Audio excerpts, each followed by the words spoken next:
Pormang-porma ang ate mo, nakala mong galing-galing mag-golf. Sa lahat ng gala namin ng asawa ko, laging may nakasulpot na dalawa. Pero minsan, nagkaka-me time naman kaming dalawa ng asawa ko, pero bihirang-bihira lang talaga. Sinusulit lang talaga namin yung pagka-baby nila kasi ang bilis nila talagang lumaki. Alam mo yun, mamimiss mo yung mga ganitong makukulit pa. Kasi alam mo, balang araw hindi na yan kikisayo. Para akong magzumba dito sa outfit ko. Pero hindi, magpapaturo tayo ng golf. Tong si Red, hindi pwedeng hindi manggagaya talaga. Tingnan niya naman, nag-golf siyang mag-isa. Alam niyo ba kung titignan, akala mo ang dali lang ng golf. Kaya nga kami nag-golf, kala namin madali. Hindi ko talaga matama yung itsura ng katawan ko, pero naitatama ko naman yung bola. Nag-coach din pala kami para matuto kami. Ayan, ganun daw, sabi ni Kuya. And then, saka siya papaluin. Ganon. Ang hirap ko talagang turuan, pero yung asawa ko, isang turo lang, okay na siya. Fast learner talaga siya. Tingnan nyo naman, umabot siya dun sa red flag. Na para bang sanay na ang asawa ko, pero hindi ha, first time niya din yan. Buti pa si Kuya may pasensya sa akin. Kung ako yan, ako manggigigil na ako, te. Maghapon ka palang naka-bat out dito. Yung nakakatira ka naman, pero mali yung posisyon mo.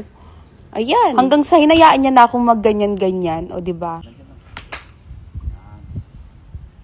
Yung bunso ko, hinayaan ko lang siya sa grass maglaro-laro at yung anak ko namang isa, gaya-gaya. Dahil natuwa yung coach sa kanya, ayan, pinagbigyan niya yung anak ko. 1, 2, 3, go! Matalino yung anak ko. Kapag hindi niya kaya, ganito gagawin niya. Oo nga naman, nagpapakahirap kayo itama yan. Saglit na saglit lang pala sa anak ko. Ito pa, umisa pa siya.